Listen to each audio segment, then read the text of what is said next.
Ravindra Soni health and wellness highlights में आपका स्वागत है। मैं हूं रविंद्र सोनी। मैं एक जर्नलिस्ट हूं और आपके लिए हेल्थ और वेलनेस से जुड़े हुए अपडेट्स लेकर आता हूं। तो चलिए शुरू करते हैं आज की अपडेट्स।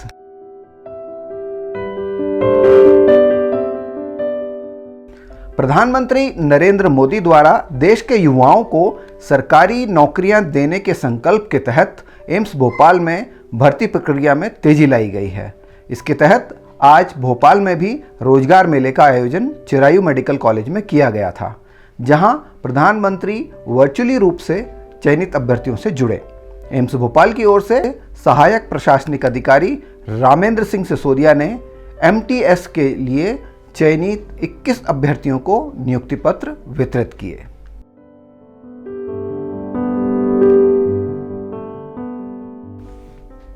टेली एविडेंस सुविधा चिकित्सा और कानून के बीच इंटरफेस को सुविधाजनक बनाने में एक महत्वपूर्ण छलांग है। भौगोलिक बाधाओं को पाटने के लिए प्रौद्योगिकी का उपयोग करके हम मेडिकल प्रोफेशनल्स को कानूनी दायित्वों को निर्बाध रूप से पूरा करते हुए अपनी मुख्य जिम्मेदारियों पर ध्यान केंद्रित करने के लिए सशक्त बनाते हैं। यह विचार एम्स भोपाल के कार्यपालक निदेशक प्रोफेसर डॉक्टर अजय सिंह ने रायसेन के सिविल कोर्ट में इस सुविधा के माध्यम से आज जमा किए गए अदालती साक्ष्यों के पहले सुचारू संचालन के बाद व्यक्त किए। यह अत्याधुनिक सुविधा कानूनी कार्यवाही के साथ मेडिकल प्रोफेशनल्स की भागीदारी में क्रांतिकारी बदलाव लाकर मूल्यवान समय और संसाधनों को बचाती है। टेलीसाक्ष्य सुविधा उन्नत दूरसंचार प्रौद्योगिकियों के माध्यम से निर्बाध संचार और कानूनी मानकों का पालन सुनिश्चित करते हुए डॉक्टरों और चिकित्सा विशेषज्ञों को अदालत कक्षों से दूर से गवाही और साक्ष्य प्रदान करने में सहायक होगी। उन्हें अनावश्यक यात्रा भी नहीं करनी पड़ेगी। यह पहल चिकित्सा समुदाय के लिए बहुत महत्व रखती है, विशेष रूप से उन पेशेवरों के लिए जो साक्ष्य जमा करने के लिए दूर की अदालतों में उपस्थित होने के लिए लंबी यात्रा करते हैं। टेली एविडेंस सुविधा की शुरुआत के साथ डॉक्टर अब शारीरिक रूप से अदालत में पेश होने से जुड़ी तार्किक चुनौतियों और खर्चों को दरकिनार करते हुए अपने कानूनी दायित्वों को कुशलतापूर्वक और आसानी से पूरा कर सकते हैं। एफएमटी विभाग की प्रमुख डॉक्टर अरनीत अरोड़ा ने कहा कि फॉरेंसिक मेडिसिन और टॉक्सिकोलॉजी विभाग में स्थित यह सुविधा जो मेडिको कानूनी मामलों में उनके साक्ष्य जमा करने की सुविधा प्रदान करती है, एम्स भोपाल के सभी मेडिकल प्रोफेशनल्स के लिए खुली है।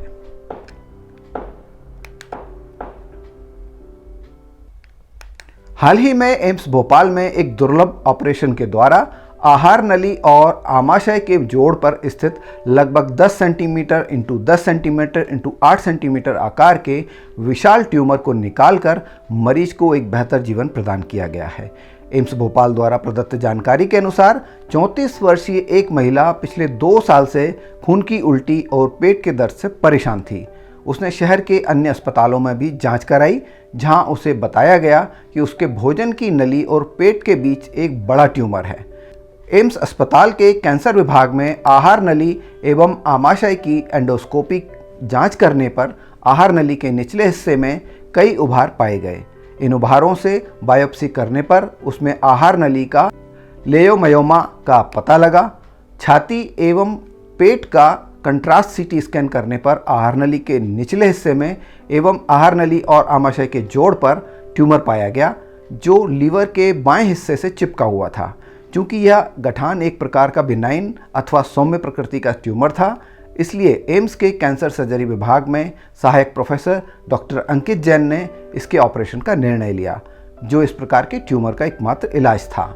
ऑपरेशन के दौरान छाती के बाएं भाग को खोलकर आहार नली एवं गांठ को छाती के विभिन्न अंगों से अलग किया गया। उसके बाद पेट खोलकर गांठ को लीवर, महाधमनी, गद्यपट, तिल्ली से अलग किया गया। गांठ के ज़्यादा बड़े होने और ट्यूमर के आसपास बड़ी एक रक्त वाहिकाओं की उपस्थिति एवं पेट के ऊपरी हिस्से में ऑपरेशन के लिए जगह कम होने की वजह से इस ऑपरेशन में जटिलताओं का सामना करना पड़ा। आहार नली एवं गांठ को निकालने के बाद आमाशय के सामान्य हिस्से से नई आहार नली का निर्माण कर उसे गले में खाने के रास्ते से जोड़ा गया। लगभग 9 घंटे निरंतर चले इस कठिन ऑपरेशन को कैंसर सर्जरी विभाग की टीम ने सफलतापूर्वक संपन्न किया। मरीज अब ठीक है और उसे छुट्टी दे दी गई है।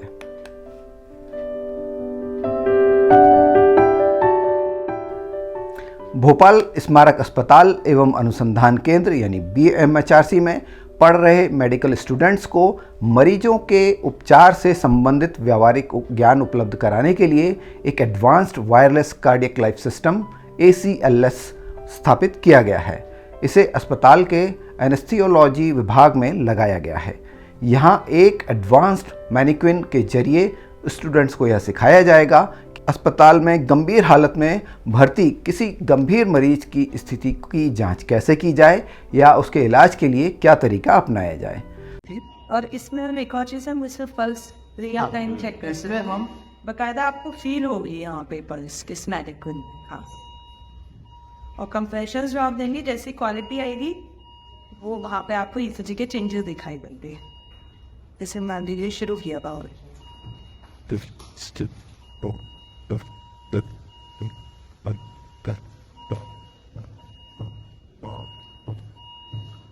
अब मॉनिटर पे दिखाई दे रहे ECG में। और सर आपके पास टैब में क्या आ रहा है? ये टैब में भी जो है वो चीजें यहाँ पे आप देख सकते हैं, ये दिख रहा है कंप्रेशन जो है वो यहाँ पे दिखता है, ये देख। तो इस तरीके से कंप्रेशन दिखाई दे। अब इस तरीके से हम जो है आगे का इलाज जो भी है उस तरीके से हम अपने सारे रेसिडेंट्स को सिखा सकते हैं, जो नर्सिंग स्टाफ है उनको सिखा सकते हैं कि CPR कैसे देना है, कौन कौन सी दवाई देनी है। मान लीजिए आप कोई दवाई देते हो, उसके बाद उसमें मान लीजिए दवाई देने के बाद मरीज ठीक हो गया, तो हम जैसे ही ये बटन दबाएंगे और उसको एक्टिवेट करेंगे तो वहाँ पे आप देंगे मॉनिटर पे सब कुछ ठीक हो गया है और ये मरीज ठीक हो गया। इस तरीके से हम अलग अलग सिनेरियो क्रिएट करके हमारे यहाँ के जो स्टाफ हैं उनको staff, paramedical staff, nursing staff, students सभी के लिए ठीक, ताकि कभी मरीज वार्ड में कई बार ऐसी स्थिति आती है तो वार्ड में मरीज कोलैप्स हो गया, ऑफिस में कोलैप्स हो गया, कहीं पे कैजुअलिटी में कोलैप्स हो गया, तो बाय द टाइम जब तक कि advance team ICU care team नहीं आती है, एडवांस केयर के लिए कोई आता है, बेसिक स्ट्राइक सपोर्ट तब तक दिया जाए।